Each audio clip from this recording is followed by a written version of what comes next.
ఇక కర్కాటక రాశి వారి యొక్క ఫలితాలు. అయితే ఈ వారం మీ గోచార గ్రహగతులు కనుక చూసుకున్నట్లయితే కనుక స్వల్ప ఇబ్బందులున్నా కూడా అనుకూలమైన వాతావరణం కూడా ఎక్కువగానే కనపడుతోంది కాబట్టి కంగారేం పడక్కర్లేదు. అయితే కొత్త వ్యాపారాలు ప్రారంభించే వారికి చాలా అనుకూలమైనటువంటి సమయంగా కనపడుతోంది. ఏదైనా రుణాలు తీసుకుని వ్యాపారం ప్రారంభించాలనుకున్నా, లేదా కొత్త ప్రదేశాల్లో వ్యాపారం ప్రారంభించాలనుకున్నా చాలా యోగకాలంగా ఈ వారం మీకు కనపడుతోంది. అలాగే రియల్ ఎస్టేట్లో కానీ, బంగారం యందు కానీ, భూముల యందు కానీ, వెండిలో కానీ, స్థిరాస్తుల్లో కానీ ఏదైనా పెట్టుబడులు పెట్టాలంటే కనుక ఈ వారం మీకు చక్కని లాభదాయకంగా కనపడుతోంది కాబట్టి చక్కగా పెట్టుబడులు పెట్టచ్చు. స్టాక్ మార్కెట్స్లో ఇన్వెస్ట్మెంట్ చేసేటప్పుడు మాత్రం ఎక్కువ జాగ్రత్తలు తీసుకోండి. ట్రేడింగుల్లో వెళ్ళేటప్పుడు కొంచెం జాగ్రత్తలు తీసుకోండి. అప్పులు ఇచ్చేటప్పుడు, అరువులు ఇచ్చేటప్పుడు కూడా కొంచెం జాగ్రత్తలు తీసుకోండి.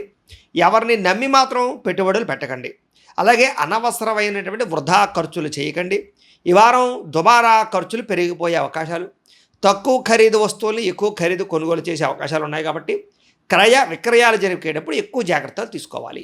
అలాగే సంతానం విషయంలో మాత్రం శుభ సమాచారం కనపడుతుంది. అంటే వాళ్ళకి సంబంధించి వాళ్ళు ఏదైనా ఉత్తీర్ణులు అయ్యారని కానీ, లేదా ఉద్యోగాలు వచ్చాయని కానీ, వివాహాలు కుదిరేయని కానీ, ఇలాంటి శుభకార్యాలు లేదా శుభపరమైనటువంటి వార్తలు వినే అవకాశాలు ఉన్నాయి.